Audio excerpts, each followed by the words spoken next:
You might think that chess drama and chess improvement can't possibly be related, but in this video I'm going to show you how even Magnus Carlsen could not violate the principle that the Kan Sicilian with e6 and e6 sucks.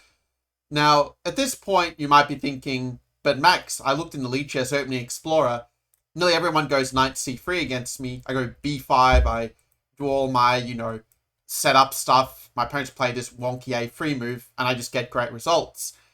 And that is true. If your opponent has already played the move knight c3, the Kan is a great opening. The problem is that white can play moves like c4 and set up the Maroczy bind, and just basically strangle you to death.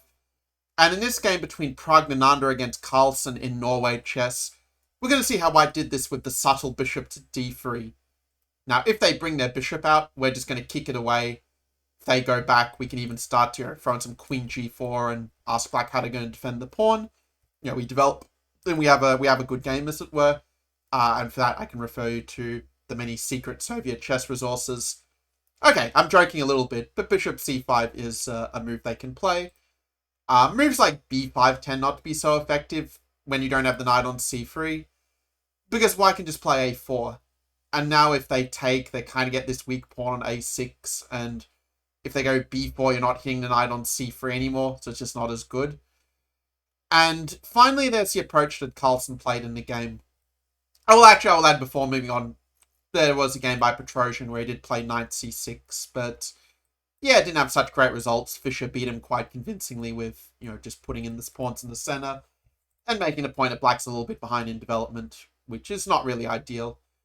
If you are enjoying this video so far, do make sure to leave a like and also to consider subscribing so you don't miss out on my next controversial chess opinion. Anyway, let's see how the game played out. Black played queen c7 and knight f6, and, well, Carlsen was wanting to have some fun and was saying that, well, now if you play c4, I'm going to play knight c6 now. And it works better because after takes dc6, this is a difference. Black's not taking with the b pawn, but black is taking with the d pawn. You can put the pawn on e5, you can use the weak dark squares, and, well, now being it's white's position who sucks more than black's, at least practically speaking. Injun thinks it's fine, but what does the Injun know about chess? So this is why Pragg played the subtlety of queen to e2 first. So the threat is to kick their knight away. Black stops that with d6, and now we build the bind with c4. And now the difference is after knight c6 that we can take and, well, they have to take with the pawn or with the queen, but either way we get this very nice attacking setup. We're going to push with e5. If they castle short, we attack their king. And life is good for us. Let me know in the comments below, what are your thoughts on the Maroczy bind? Do you absolutely love it for white? Is it better than sliced bread? Is it something that you're happy to face as black, even though the Injun says it's good for white? Let me know and we can get, a good discussion brewing, as it were. Or maybe you'll just tell me how I'm completely wrong and that the Kan is the best opening in the world. Definitely be fun to hear that as well. In any case, here, black decided to play a bit of a tricky move of knight bd7. You're not playing the usual bishop development or bishop fianchetto, but trying to surprise Pragg. And it worked, actually, because Pragg didn't play the move of f4, which might seem like a weird move order, but the point in the game is after knight c3, black played the move knight to e5. And you can't move the bishop away because that bishop is needed to defend that pawn on c4. So Pragg plays h3, Carlsen plays his usual sort of hedgehog kind of style formation. Bishop b7 is played, and now white finds a very nice move here. You could even argue that this is arguably the move that set up Pragg to win this game against Carlsen. And, well, Pragg is like the, fourth youngest player. I've given this the fourth or the fifth youngest player to beat Carlsen, while Carlsen was number one, but you get the idea, one of the younger ones to do it. And it was all thanks to this move of f5. And the idea of f5 is that you're trying to play on the light squares before black can get his act together and castle the king to safety. Now what Carlsen should have done is he should have just played the move e5. And you might be wondering, well, isn't white just going to go bishop g5, put the knight on d5 and just completely own black on the light squares? It's not so simple. Black can go rook to c8 and kind of use the attack on the pawn to prompt white into playing knight e3. And you can see that white's sort of shut off from trading off the bishop for the knight and putting the knight on d5, right? Like, now knight d5 is not as effective because black's just going to, take it, or even just keep the tension. And, the c4 pawn's also a problem, right? You might notice how white can't really play b3 so easily, because then after b5, you can't take the pawn, because then your knight is going to be hanging, but otherwise they're sort of chipping away at the center, chipping away at the bind. But instead of all this, in which case, Carlsen probably wouldn't have lost the game, instead he tried to get creative with queen d7 and tried to keep the tension for as long as possible. Rook ad1, rook c8. And this is a sign to strike when the iron is hot, because all of white's pieces are on good squares. The black king is still in the center, so there's got to be something good here, right? And it turns out there is. With this next move, Prague was able to obtain, as it turns out, a virtually winning position, strategically speaking. And he did this with the move of queen to e2.